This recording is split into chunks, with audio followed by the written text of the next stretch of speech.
No matter what generation you're a part of, new, old, very old, chances are Star Wars has influenced your generation in some way, shape, or form. What started as an independent piece of artwork from inspired filmmaker George Lucas has since exploded into this cultural phenomenon that, much like our universe, never stops expanding. Like, ever. Even when we want it to. Even when it starts to taint something that we love, it never, ever stop! That's not to say all of it is bad. I actually greatly enjoy some of the material that many other fans trash day in and day out, but after Season 3 of Favreau and Filoni's previous surprise hit, The Mandalorian, I'm starting to notice that some of the magic of the Force is worn off, which begs the question, will Star Wars ever be great again? When Star Wars was first introduced, then fresh new filmmaker George Lucas had one single vision for this grand, sweeping, epic series of movies that would capture the minds and imaginations of viewers across the galaxy, that he had to condense into one movie at the time. But it was because of that inspired vision that he was able to bring that full vision to life in the form of all 6 movies that he had in mind. Granted, the best film he directed worked better because of him basically being on a leash, and his worst films came about when he was taken off that leash, but nevertheless, it was his vision, and through the mixture of having that vision and trusting the cast and crew to bring that vision to life, he was able to breathe new life into the realm of what was a relatively new term at the time,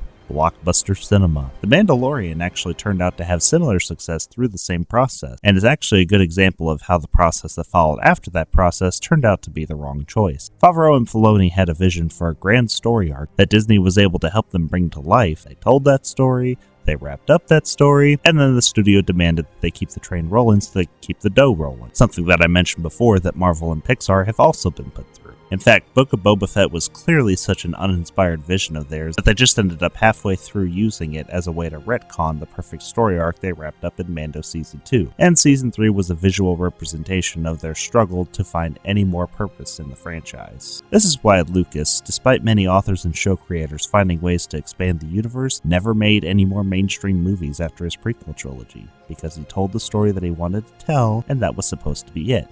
But Disney doesn't play that card. The sad and strange truth about it, though, is that there are a ton of filmmakers that have rumored or quote-unquote announced projects that are clearly just as great of visionaries as George Lucas, like Patty Jenkins, Kevin Feige, Taika Waititi, or shut up, his film was great and easily the most creative of the sequel trilogy, Rian Johnson. And yet their projects are simply sitting there idle.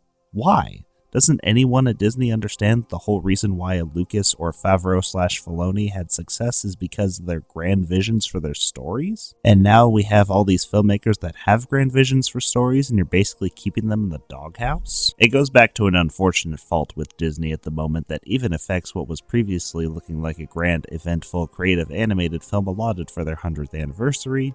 They're playing it safe. They're always eyeing for that ace in the hole that will undoubtedly rack in viewers without trying to do something unique or creative with it, and after the hate train that came about with Last Jedi, not to mention Solo losing money, it doesn't surprise me that they're trying to do the same thing with Star Wars. Why they're constantly doing this is anyone's guess. Some say it's to bail them out of some sort of financial trouble, which given how many bombs they've had in the 2000s is a relatively good guess. Others say it's just Iger's personality to play it safe. What they probably didn't realize before, and are hopefully realizing in the process with many recent projects, and or underperformed in viewership for instance, is that the more you play the safe card, the more boring your lineup is going to look. And trust me when I say, the last thing you ever want Star Wars fans to be is bored.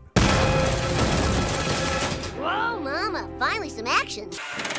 Mr. Chairman, I propose a procedural amendment to Space Bill number 371. You'll wait your turn.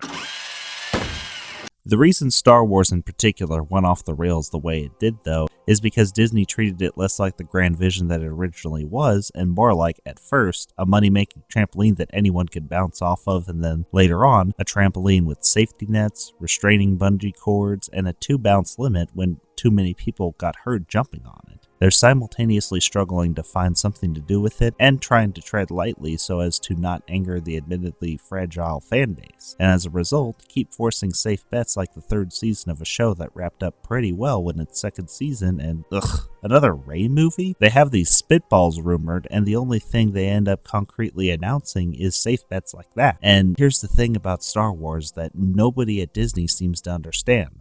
Star Wars was not a safe bet. In fact, in the development of the original film, Lucas battled with about 4 different studios, including Disney, to get the film produced. Nobody believed the project tonally, conceptually, or especially financially, as the budget for the film continued to grow, and during production, everyone was sure the film was going to be a failure. Yet here we are standing in its glorious empire today. That kind of passionate, risky filmmaking is, as many people discuss, exactly what's missing from a good chunk of what Disney puts front and center. Now, do I fully believe that Disney's run out of creative juices and that they don't take any risks with any of their films? Not entirely. The creative films that do pop up every once in a while are just performing poorly, but sometimes those same risks do conjure up success. If they didn't, The Mandalorian wouldn't be considered the safe bet that it is today. I guess the main thing I'm trying to get at is take a stab at one of these creatives that you've been holding back on giving the green light. If they fail, I'm sure there are 12 other animated classics that you could remake into live action. I get that safe, calculated bets and surefire moneymakers are part of business, but if you do too much of that, you're going to lose your audience, as you're clearly starting to do with the lesser viewership of your previous safe bets. But Star Wars didn't inspire generations by playing it safe. It inspired generations by being fresh, creative, new, and innovative, and no safeguard is going to churn such results. So, my final piece of advice towards Disney is let go of your conscious self and act on instinct.